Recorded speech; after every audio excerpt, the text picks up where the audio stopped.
নমস্কার বন্ধুরা, আশা করি আপনারা সবাই ভালো আছেন। আমরাও কিন্তু দারুণ আছি। তো দেখুন, কালকের মিনি ভ্লগে আমি শেয়ার করেছিলাম যে আমি আর মা গেছিলাম মার্কেটে, আর সেখান থেকে আমরা ড্রাগন ফ্রুট এনেছিলাম।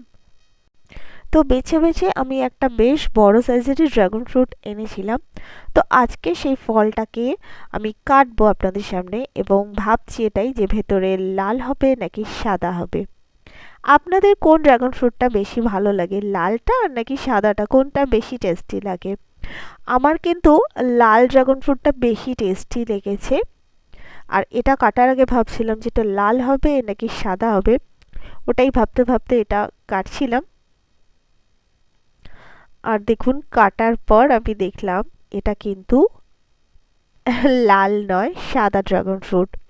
কিন্তু ফলটা বেশ ভালো টেস্টি ছিল।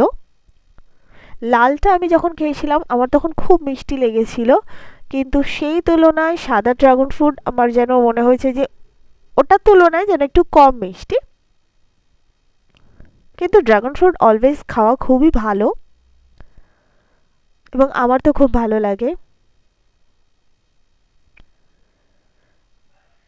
আর এই ফ্রুটটা বেশ বড় ছিল, আর একদম খুব সুন্দর পাকা ছিল ফ্রুটটা।